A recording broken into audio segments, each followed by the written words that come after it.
नमस्कार, मैं हूं शुभ मिश्रा और आप देख रहे हैं जोहार झारखंड। चलिए करते हैं बुलेटिन की शुरुआत और सबसे पहले आपको एक बड़ी खबर दे दें। सूत्रों के हवाले से ये बड़ी जानकारी मिल रही है। आज रांची में ईडी दफ्तर में सीए सुमन कुमार सिंह ने एक बहुत बड़ा खुलासा किया। सुमन ने ईडी से कहा है कि जो करोड़ों रुपए उसके घर से बरामद हुए वो उसके हैं ही नहीं, लेकिन अब तक सुमन के द्वारा यह स्पष्ट जानकारी नहीं दी गई है कि ये पैसे किसके हैं। आज रांची के ईडी दफ्तर में आईएएस पूजा सिंघल, उनके पति अभिषेक झा और सुमन तीनों को एक साथ बिठाकर पूछताछ हुई है। तीनों ही ईडी के सवालों से असहज हो गए और इसी पूछताछ के दौरान सुमन ने यह भी जानकारी दी कि ये पैसे उसके नहीं हैं। तो ये बड़ी खबर आपको सूत्रों के हवाले से बता रहे हैं, जहां सीए सुमन ने ये बड़ी जानकारी दी, ये बड़ा खुलासा किया है कि ये पैसे जो उनके घर से जब्त हुए 19 करोड़ 31 लाख रुपए वो उनके नहीं हैं। और सुमन कुमार सिंह आईएएस पूजा सिंघल के पति अभिषेक झा के चार्टर्ड अकाउंटेंट है, जिसके ठिकाने से 6 मई को 17 करोड़ से ज्यादा के नोट मिले थे। छापेमारी के दौरान इसने कबूला भी था कि 17 करोड़ से ज्यादा की ये गड्डियां उसी की है। सुनिए सुमन का कबूलनामा। कहां से आया ये पैसा? कहां से आया? इतना ह्यूज अमाउंट जो पैसे की बरामदगी हुई है, कहां से हुई? ये सारे पैसे मेरे ही हैं। आपके पास इतना ज्यादा कैश, जब भारत सरकार कहता है 2 लाख से ज्यादा कैश नहीं रख सकते, तो आप कितना पैसा कहां से आया? एक्चुअली अभी एक सप्ताह पहले का ही ये है, एक सप्ताह पहले का ही ये है और रिसेंटली इसीलिए ना ही हमने इनकम टैक्स में ये किया है, ना ही वो क्या है वो इस असेसमेंट ईयर में करेंगे। तो आपने सुना किस प्रकार सुमन ने साफ लफ्जों में न्यूज 18 के कैमरे पे ये कहा था कि ये पैसे मेरे ही हैं और जल्द ही इसको लेकर वो इनकम टैक्स तक जाएंगे। तमाम बातें उन्होंने कही, लेकिन अब आज जब ईडी के सामने उनसे पूछताछ की गई वे असहज हो गए और साफ साफ ये कह दिया कि ये पैसे तो मेरे हैं ही नहीं। अब सवाल ये उठता है कि ये पैसे जो उनके घर से बरामद हुए और इस तरह से छापेमारी की गई, तो आखिर ये पैसे हैं किसके? पहले उन्होंने ये कहा कि ये पैसे मेरे हैं और अब अचानक से ही सीए सुमन का ये बड़ा खुलासा। और इस वक्त हमारे साथ हमारे संवाददाता ओम प्रकाश लाइव चैट पर जुड़ चुके हैं। ओम प्रकाश, क्या कुछ जानकारी है? जिस तरीके से सीए ने इतना बड़ा खुलासा कर दिया, पहले न्यूज 18 के कैमरे पर यह कहा कि ये पैसे मेरे हैं और अब अचानक से ये यू टर्न क्यों? जाहिर तौर पर जिस तरह से पूछताछ बढ़ती गई और जो जांच का दायरा है वो भी बढ़ता जा रहा है, तो उसे देखकर कहीं ना कहीं जो सीए सुमन कुमार हैं वो भी असहज हो रहे हैं, क्योंकि अब इस मामले में न सिर्फ ईडी बल्कि इनकम टैक्स के अधिकारियों ने भी उनसे पूछताछ की है और जल्द ही मामले का दायरा और भी बड़ा होने वाला है। तो कहीं ना कहीं सुमन कुमार पर दबाव था और वो समझने लगे हैं कि उनकी अगर वो आज भी यही बात कबूल करेंगे कि ये पैसे उनके हैं, तो कहीं ना कहीं उनकी मुसीबतें जो हैं वो कुछ ज़्यादा ही बढ़ जाएंगी और अदालत में उनके खिलाफ जो कार्रवाई है वो कुछ ज़्यादा ही कठोर हो जाएगी, जिस वजह से अब जो है सुमन कुमार इस डर की वजह से टूट रहे हैं और जाहिर तौर पर इस मामले में वो अपने बयान जो हैं शुरुआती बयान से अब पलटते हुए नजर आ रहे हैं। सीधे तौर पर कह दें तो ये जाहिर तौर पर दबाव है और उसी दबाव की वजह से आज सुमन कुमार ने अपना बयान पलटा है। तो ओम प्रकाश, लेकिन जिस दिन उन्होंने न्यूज 18 से बातचीत की उस दौरान उन्होंने साफ साफ कहा था कि ये पैसे मेरे हैं, और आज ऐसा क्या हो गया, इतने असहज क्यों हो गए कि उन्होंने अचानक अपना बयान ही बदल डाला और साथ ही साथ कई अहम दस्तावेज भी लाने को कहे गए थे? क्या अंदर खाने कुछ और जानकारी मिल पा रही है? क्या कुछ और बातें खुलकर सामने आई है?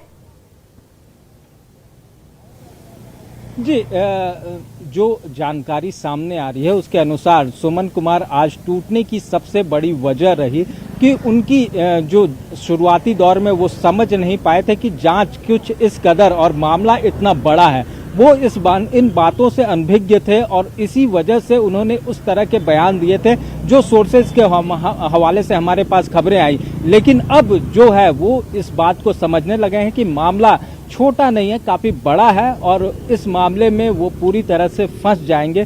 तो कहीं ना कहीं इसकी दबाव जो है, इसका दबाव उन पर पड़ा है और इसी वजह से उनका बयान जो है वो भी बदलता हुआ नजर आ रहा है। जाहिर तौर पर आज जो पूछताछ हुई है उसमें कई अहम खुलासे हुए हैं और तीनों लोगों को अगर साथ एक बार ऐसा हुआ कि तीनों लोगों को एक साथ बैठाकर पूछताछ की गई, जिसमें आईएएस पूजा सिंघल हो, अभिषेक झा हो या फिर सुमन कुमार सिंह। उसी दरमियान सुमन कुमार सिंह का ये बयान सामने आया, तो उसके बाद तीनों को अलग अलग कमरों में बैठाकर पूछताछ की जाने लगी है। लेकिन जिस तरह से ये बयान आया है, उससे जाहिर तौर पर ये ज़रूर कहा जा सकता है कि इस बयान के बाद आने वाले दिनों में जो आईएएस ऑफिसर हैं पूजा सिंघल या फिर उनके पति, उनकी मुसीबतें ज़रूर बढ़ जाएंगी।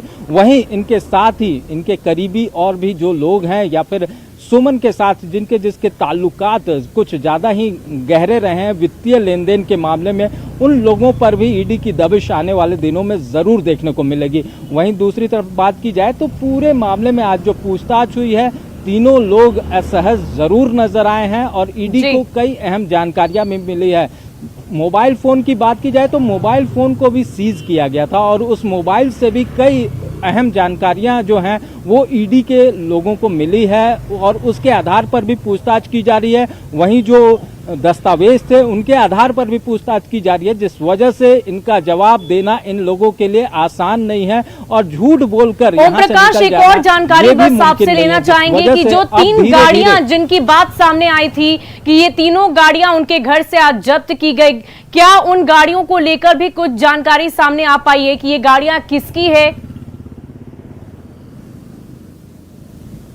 जी बता दें कि कई गाड़ियां जो हैं वो सुमन कुमार के नाम पर हैं और कई गाड़ियां जो हैं उनके भाई के नाम पर हैं। पहले दिन से ही हम इन बातों को रख रहे हैं कि सुमन कुमार जो हैं वो गाड़ियों के शौकीन रहे हैं और वो गाड़ियों को लेकर उनका ये कहना था कि रोज गाड़ियां, अगर कहा जाए तो महीने में 2 गाड़ियां भी बदल न ली जाए तो कोई जिंदगी नहीं है। तो इस तरह का जी, बहुत बहुत शुक्रिया हमारे साथ जुड़ने के लिए ओम प्रकाश, तमाम जानकारी के लिए। तो ये बड़ा खुलासा सीए सुमन ने किया है, उन्होंने साफ साफ कहा कि ये पैसे उनके नहीं हैं। और चलिए अब बढ़ते अगली खबर की ओर।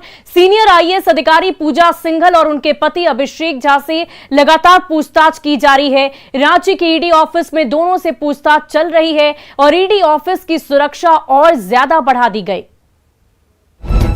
मुश्किल में IAS Puja and family, shell कंपनियों से जुड़े लोग खोलेंगे राज, सेल कंपनियों के दस्तावेज का होगा हिस्सा।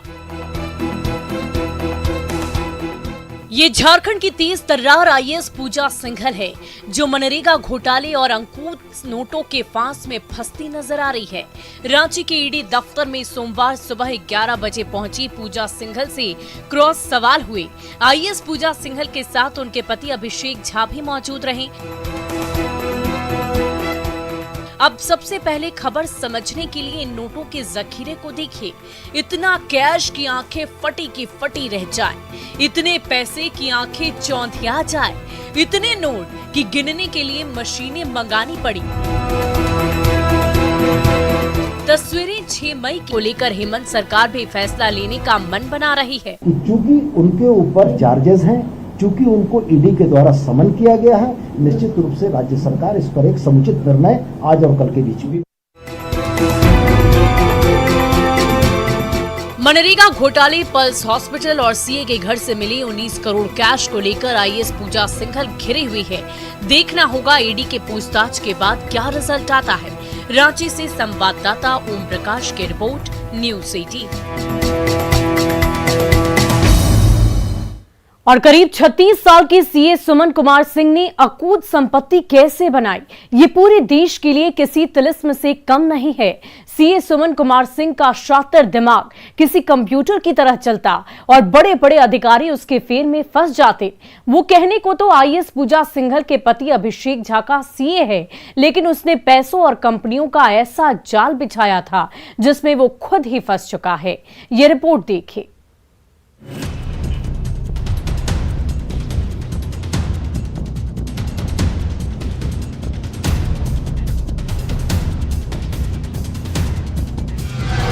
आईएएस पूजा का राजदार है सीए सुमन। घुसखोर सीए सुमन के पास कितने लग्जरी कार। सबसे पहले इन कारों को देखिए। आईएएस अधिकारी पूजा सिंघल के पति अभिषेक झा के सीए सुमन कुमार सिंह की कारें हैं, जिसे ईडी ने जब्त किया है। सीए सुमन कुमार की 4 कार को जब्त किया गया है। इन चारों कार के खरीदार से संबंधित दस्तावेजों को मांगने पर पैसों से जुड़े लेन देन को संदिग्ध माना जा रहा है, लिहाजा उससे जुड़ी इनपुट को भी खंगाला जा रहा है। केंद्रीय जांच एजेंसी ईडी की टीम रांची स्थित ईडी दफ्तर में आईएएस पूजा सिंघल और उसके पति अभिषेक झा से लगातार पूछताछ कर रही है। आज पहली बार पूजा सिंघल पूछताछ की प्रक्रिया में हिस्सा लेने के लिए ईडी के सामने पेश हुई, लेकिन जिस तरह से अब पूछताछ की प्रक्रिया शुरू हुई है, कई महत्वपूर्ण जानकारियों को इकट्ठा करने का काम ईडी लगातार कर रही है और जिस तरह से इस मामले में एक गिरफ्तार चार्टर्ड अकाउंटेंट सुमन कुमार की अगर बात करें तो उसे भी लगातार पूछताछ चल रही है और पूछताछ के दौरान कई महत्वपूर्ण जानकारियां सुमन कुमार से ईडी को प्राप्त हुई है। और जिस तरह से हमारे सूत्र बताते हैं कि अभी 3 कार जो है, 3 कार को ईडी की टीम ने बाकायदा जब्त किया है और उस 3 कार से जुड़े हुए तमाम इनपुट्स को खंगालने में जांच एजेंसी जुट गई है। आईएएस पूजा सिंघल के पति अभिषेक झा के सीए सुमन कुमार सिंह के घर से जब्त इन कारों को लेकर पेमेंट का कोई डिटेल नहीं मिला है। ऐसा माना जा रहा है कि किसी अन्य अधिकारी या कोई अन्य शख्स ने इन कारों की खरीदारी में पेमेंट किया है। सीए सुमन कुमार सिंह के घर से जो कार जब्त की गई है उनमें एक BMW का मिनी कूपर है, एक फॉर्च्यूनर है, 2 होंडा सिटी कार है, जबकि एक मालवाहक ऑटो भी है। BMW के मिनी कूपर की कीमत करीब 45 लाख रुपए है, जबकि फॉर्च्यूनर कार की कीमत 30 लाख से ज्यादा है। होंडा सिटी कार की कीमत भी 10 लाख रुपए से ज्यादा है, यानी 1 करोड़ से ज्यादा की ये जब्त कारें हैं। अभी तो शिकंजा कसना शुरू ही हुआ है, देखना होगा घुसखोर सीए के पास से क्या क्या मिलता है। न्यूज़ 18 के लिए दिल्ली से शंकर आनंद के साथ ब्यूरो रिपोर्ट। और देखिए, राजधानी रांची से आपको बड़ी खबर बता रहे हैं। सूत्रों के हवाले से यह जानकारी है कि सीएम हेमंत को 10 दिनों का समय निर्वाचन आयोग की तरफ से दिया गया है। 10 दिनों में सीएम हेमंत सोरेन को जवाब देना होगा। खनन पट्टा मामले में उन्हें जल्द से जल्द 10 दिनों के भीतर जवाब देना ही होगा। बता दें कि हेमंत सोरेन ने 30 दिनों की मोहलत मांगी थी, लेकिन आयोग की तरफ से उन्हें 10 दिनों का वक्त दिया गया है और 10 दिनों के भीतर सीएम हेमंत सोरेन को जवाब देना होगा।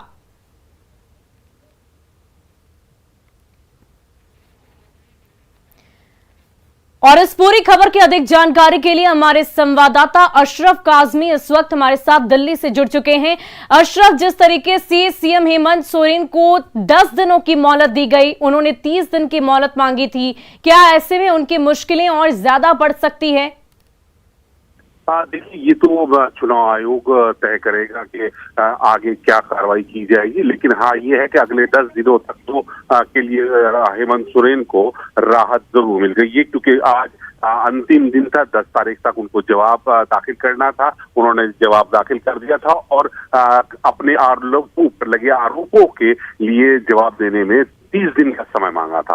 अपनी मां की बीमारी की उन्होंने वजह बताई थी कि मां बीमार है, वो आयोग के नोटिस का अध्ययन नहीं कर सके हैं। इसके जवाब में आज आयोग ने उन्हें 30 दिन के बजाय 10 दिन के अंदर अपना पक्ष रखने का समय दिया है। अशरफ, अगर 10 दिनों के भीतर हेमंत सोरेन की तरफ से और क्या क्या बातें सामने आ सकती है, क्या विकल्प है उनके साथ?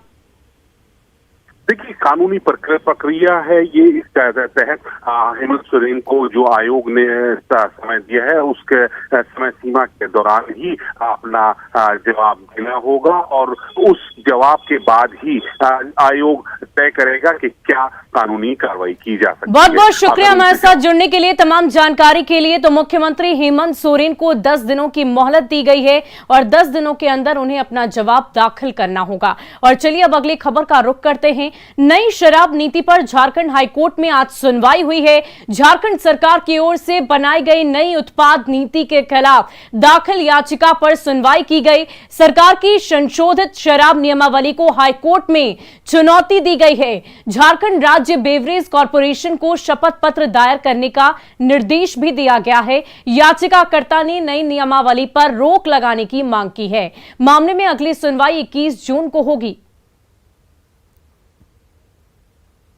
होलसेल पॉलिसी जो 2022 की नियमावली आई है उसी को चैलेंज करते हुए हमने ये याचिका दायर की थी यह याचिका पुरानी जो याचिका 2021 की रूल जो आई थी उसको सरकार जो हमने पहले चैलेंज किया था, कोर्ट ने Jharkhand state beverage corporation limited को पार्टी बनाया गया है और दोनों ही सरकार को और Jharkhand state beverage corporation limited को बोला गया है कि अपने शपथ पत्र अगली तारीख से पहले इसमें दायर करें और जो हमारा स्टे पे आवेदन था वो दोनों ही को सुनवाई के लिए कोर्ट ने 21 तारीख की डेट 21 जून को सुनवाई के लिए मैटर रखा।